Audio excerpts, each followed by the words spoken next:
শুকনো করে মাখা মাখা করে ধনেপাতা রেখেছি, পাকা টমেটো রেখেছি। এটা পাকা টমেটো বেটে দেবো, আর কালো শস্য আর কাঁচা পাকা লঙ্কা এটা বেটে দেবো। আর মাছগুলো লবণ হলুদ মাখিয়ে হলুদ দিলাম,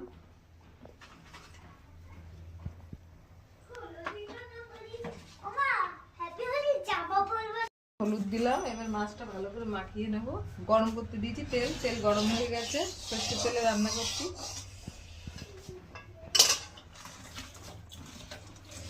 যখন যে তেল থাকে সেই তেলেই আমরা রান্না করি।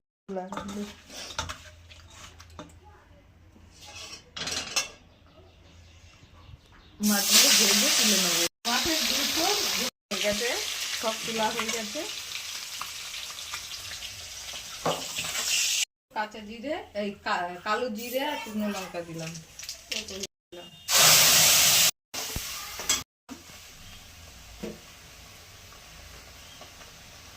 হলুদ দিলাম,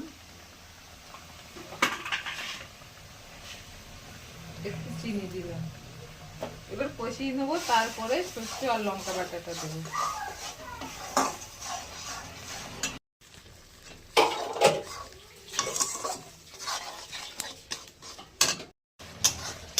আর একটু কষাবো টমেটোটা দিয়ে দিলাম। কারো যদি ঝালের প্রয়োজন হয় এই লঙ্কা হয়ে গেছে, তার মানে কষানো হয়ে গেছে।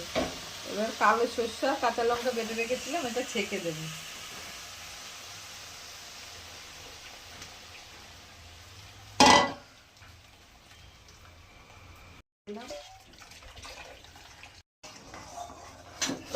এই যে শস্য কত খোসা, এগুলো খোসাগুলো ফেলে দেবো আমি।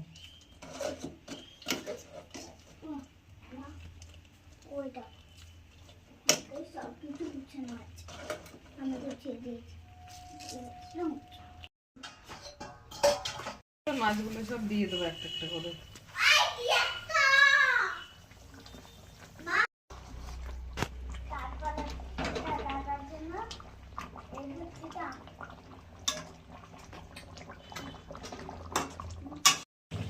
মাছের ঝাল, ভোলা মাছের ধনেপাতাটা দিয়ে ঝাল হয়ে গেছে।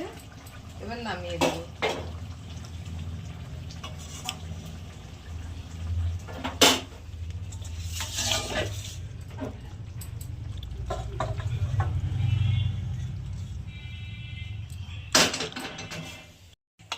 থাকবে না এই ঝোলটুকু। হয়ে গেছে ভোলা মাছের ঝাল। ভিডিওটা ভালো লাগলে লাইক, কমেন্ট, সাবস্ক্রাইব, শেয়ার অবশ্যই করবেন।